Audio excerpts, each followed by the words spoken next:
Welcome back to the Enlightened Podcast, a place where we truly explore what it means to thrive in the world of work. I am your host, Luyanda Kumbuza, and I'm super excited to bring you today's episode.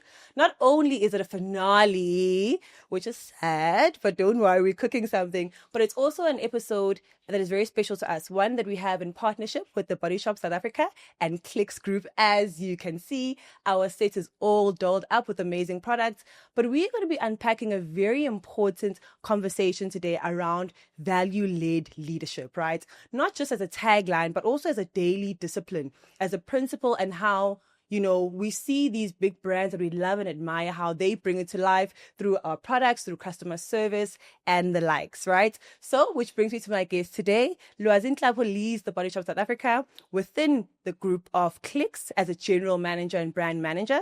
She sits at the intersection of purpose and P&L, translating the Body Shop's activist heritage into real decisions about the product, about the campaign, the partnership, and customer service, right? This is the lady that gives us all these amazing products. And I think I remember when the first time I experienced using Body Shop products was from my sister-in-law. You can't tell me, shea butter is my go-to brand, right? So I know we all have memories. We've got, amazing stories we can share about these products. And today we're going to be speaking to Lwazi. Welcome. Thank you. Thank you for having me. Thank you for coming and spending this time with us.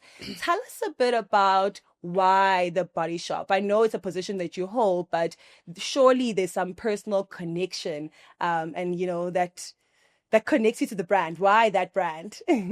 Sure. Besides needing a job. Yes.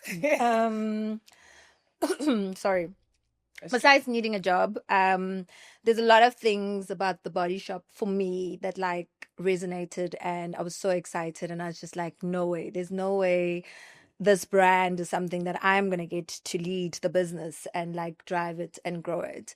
But I think the key things, honestly, is that I'm obsessed with Anita. I'm obsessed with just how revolutionary she has been. And I'm really obsessed with also the difference that she's made in life around just beauty doing good, So as the products benefit people, they're also benefiting a planet. Also, in the time that she did this was a time where, as women, I don't think, we had advanced that far in business and in so many ways. And for her to stand at the forefront of such an important conversation. So it's just one of those things where I'm just fully inspired. I'm obsessed about her. I'm obsessed about the brand and what it's become and where it's going and the impact it continues to make.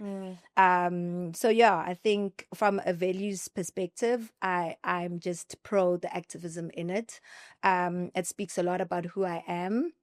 My name actually means Ulobatsibeni, which means Uktsiba, which is to protect. So that for me is just the essence of what I'm about, being an activist at heart. So I think that's why the Body Shop. I think now I understand why the brand is positioned the way that it's positioned, because the women behind it, right, are very value-led and activist, and they know exactly what it is that they're cooking. When you think about value-led leadership, what does it look like, in your week as a brand leader, and some of the values that you have to almost live out every single day?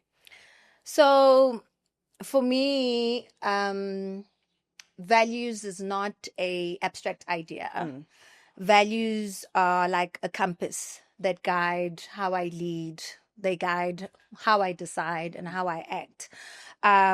So it really is just something that just continues to show up in everything that I do.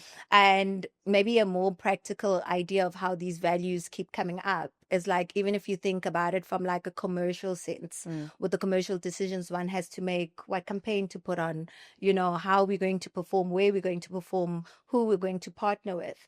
We constantly have to ask yourself, does it align? And then if you think of, does it align? Does it align to our ethical purpose? Does it align to our equity of our brand, the long-term equity we're trying to drive? If I think about it, about the team and leading a team from a values perspective, it truly is, they are the heart of it. So we need to continuously show up living those values and also being able to hold ourselves accountable to those values. So my role there is seeing those, being able to reiterate those values, those whys in that conversation so that we continuously are led by them. And then if I think of it from a consumer perspective and how we connect with consumers, is that the Body Shop, we need to continuously ensure that it shows up in every campaign, activation, engagement, driving its values, showing who the body Shop is. And we are the pioneers and the champions of sustainability, of activism, of ethical beauty. So that's how we connect and build the brand trust with our consumers. So our values also become very, very important in that regard. Sure. And then lastly, also in this high pressured environment of retail, where things just continuously move so fast and it's high paced, and speed becomes that thing that makes us almost compromise. But being values led reminds you immediately, when you ask yourself, is that speed can never replace integrity. Sure. So we constantly have to remind ourselves of the values, and that's how we then guide ourselves to make decisions that protect people, that protect planet, and that also protect our brand. Sure, I love that. And I think having to think of these three stakeholders in every decision you do shouldn't be easy, right? No. How do you sort of, balance this activist role that the Body Shop carries so well with Click's commercial realities, right? Maybe in a recent decision that you've had to make where purpose guided the business core, where you had to just be so convicted in, we can't shift away from protecting our people, the planet, and So I think for us, it's not so much about balancing. I think for us, the true conversation really is about integration. Sure. The challenge is in integration. So our activist roots and Clicks's, commercial imperatives actually sharpen each other. Sure. They're not in opposition, really, because us being the activist brand that we are gives us our differentiation inside of this market. And with Click's commercial importance and disciplines, it also allows us to be able to scale the impact of our brand. So the two really work hand in hand together. I think a very clear maybe example that I can think of is earlier this year. I think you also were part of this campaign, but earlier this year, we needed to make a decision on the material to use for our create your own boxes.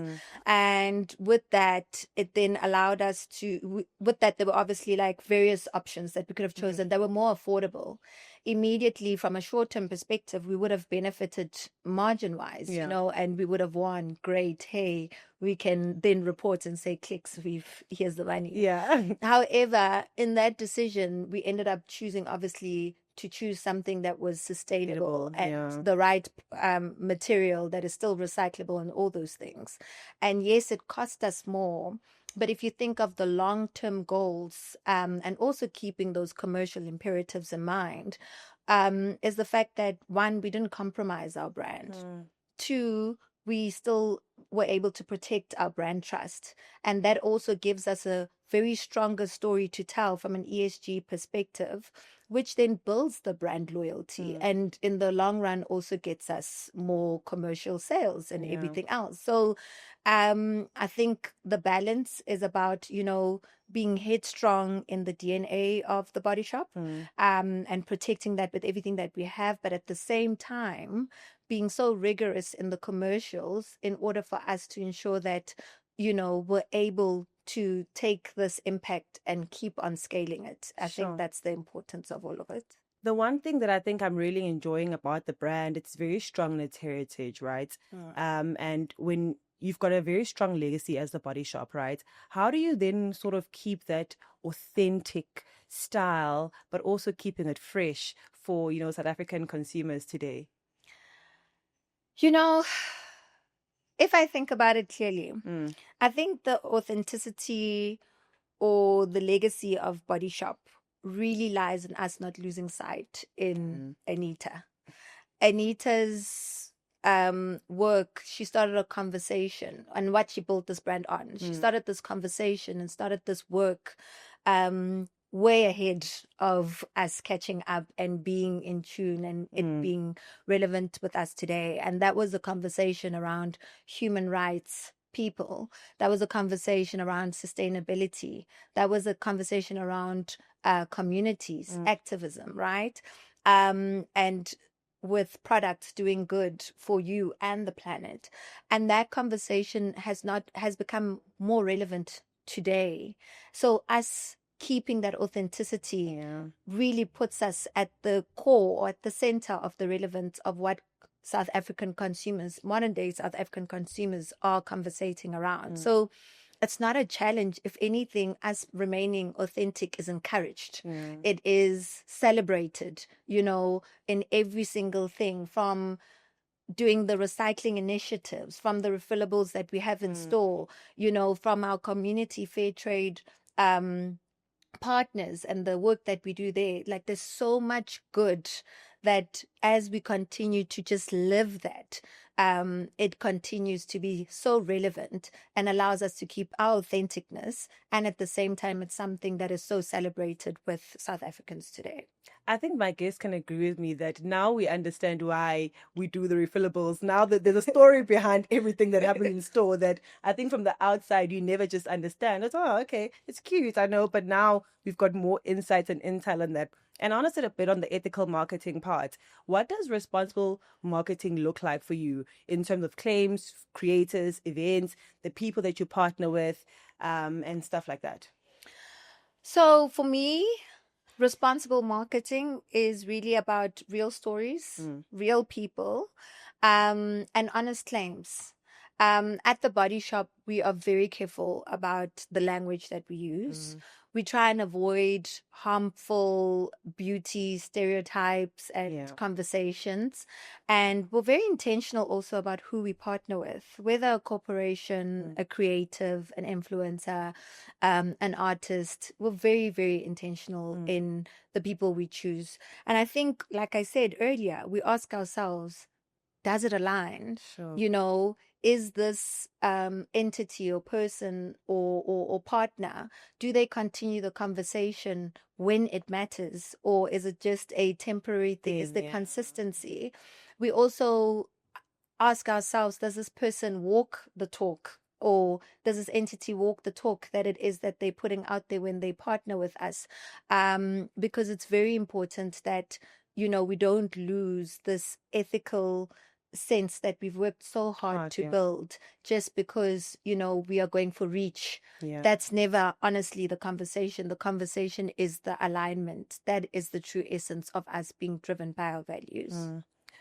When you think about the culture that you've created internally for your staff, how do you then help store and head office teams sort of live out these values on the floor, right? Because and it's in different stores, in different countries, in different cities, and so forth. How do you then ensure that that alignment still translates even within your stores?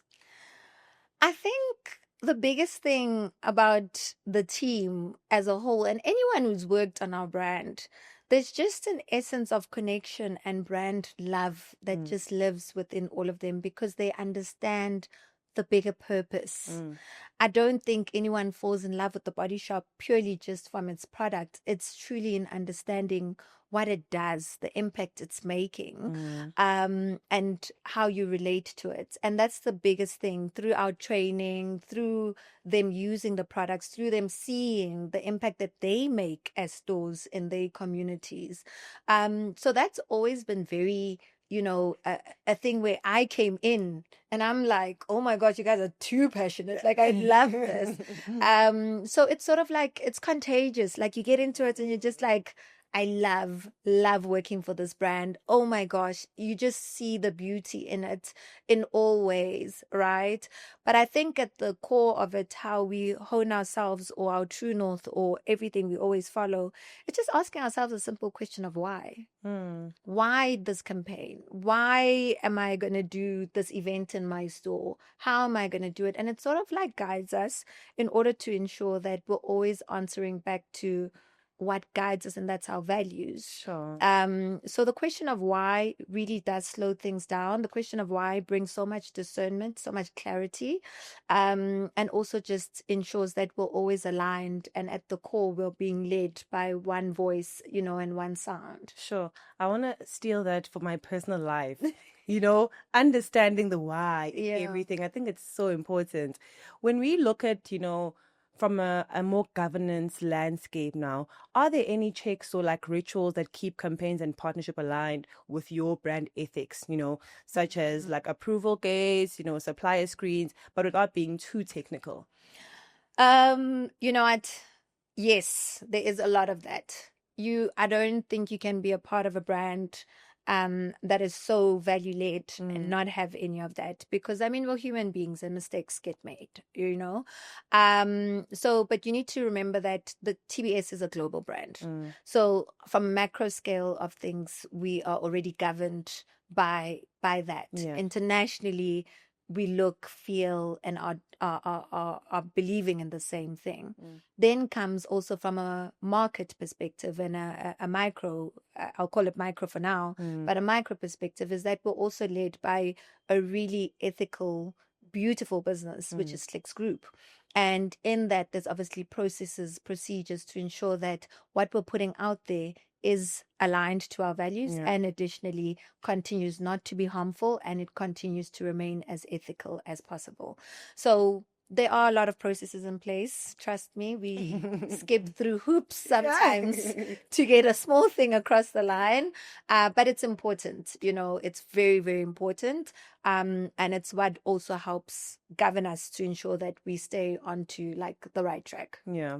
Where have you sort of seen, purpose resonate most with, South African customers from an advocacy or feedback or educational, perspective? Are there any sort of activations or even campaigns that you're particularly proud of?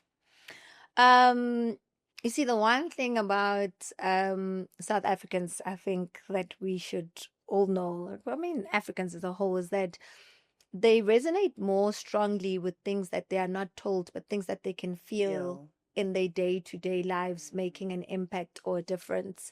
So in terms of where we are seeing that and where we know that where it's working is honestly in the advocacy, in the feedback, in the stories, the real stories, that people tell. Also, there's nothing that we are talking about that we're not doing, that we're not championing ourselves, because if you look into even just our stores, we are saying we're a sustainable brand, and we're making ourselves very sustainable in the sense that we've got the refillable stations where you can come into store and refill your container. We've also got the recycling initiatives, which is something that is solving for the plastic issues that we have. We've got our community fair trade story and partnerships where we're ethically sourcing our products, and all of this we're doing is good for the communities that we are a part of, right? But there's so many stories, there's so many campaigns that we've been a part of, the Be Seen, Be Heard campaigns, there's so much good and there's so much activism that really lives at the core of it, and that we continuously do and not just speak about. So we're not just having a conversation with our fellow South Africans. We really are living the value and making an impact in their lives. So we truly see those green shoots in all kind of ways, and the trust and the connection with our consumers. So truly, I think it's easier said than done, and I can imagine keeping that alignment even when it's you have to make hard decision. Tell us about a time when maybe the values aligned, or having to make a value aligned choice was hard, right? What did it require you of as a leader?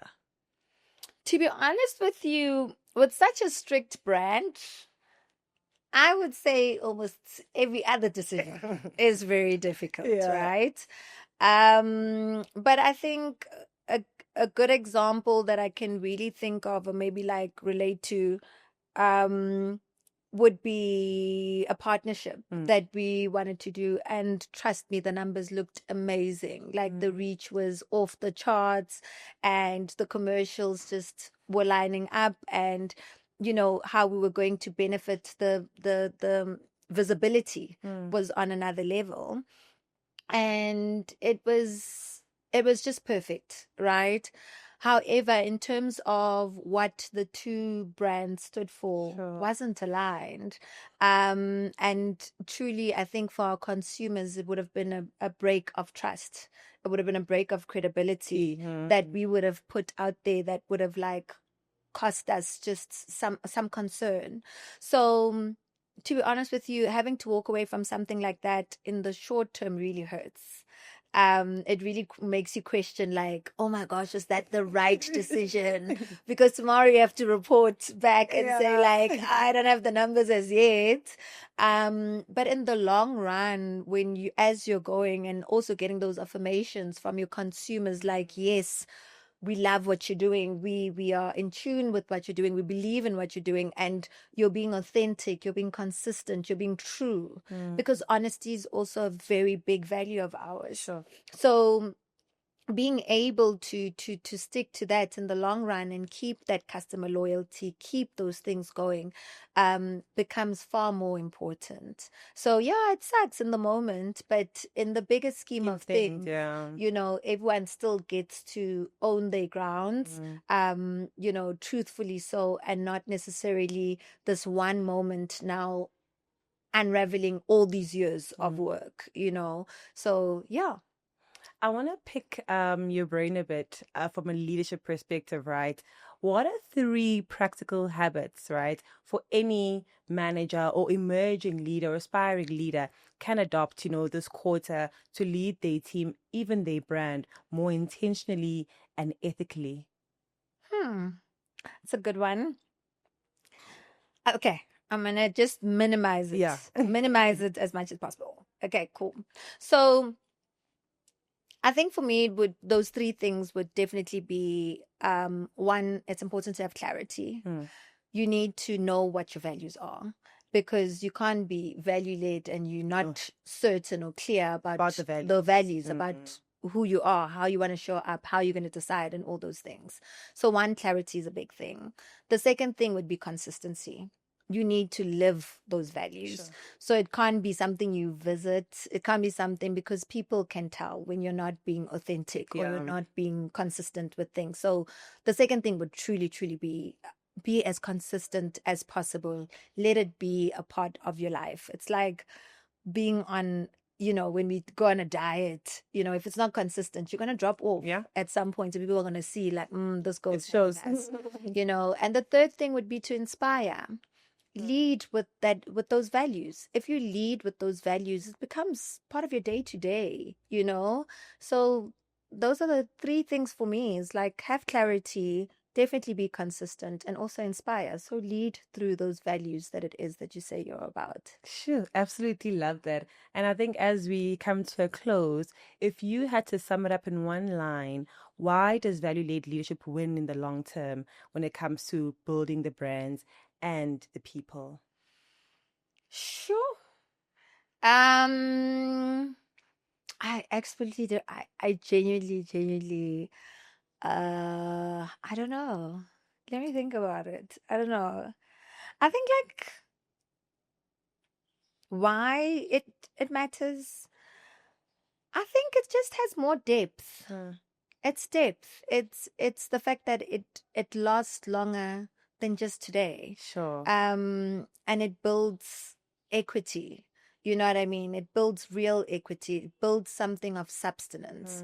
So I would say that is why I fight for it, because it's rich And it works. and it definitely works. It might not be a short-term thing. It might be a what do you call it? A marathon. But it's definitely a marathon worth running, because at the end of it, or while you are in it, you definitely start to see an unshakable and an unbreakable thing of value, equity, value, substance. Sure. So yeah, it's the depth. Thank you for grounding us in purpose today. I think we've learned quite a lot, but I think the biggest thing is that you've shown us that values are not just a nice must have. It's not one of those, the words on the charts on the boards, but it's also a competitive strategy and that works. So thank you so much for this conversation. So beautiful. I didn't want it to end. And I hope that you guys enjoyed that. And a big thank you to the Body Shop South Africa and Clicks Group for partnering with us on this special episode. This has been season 6 of the Enlightened Podcast, Soft Strength. I am your host, Lwazi Nhlapo. Until next time, next season. Bye.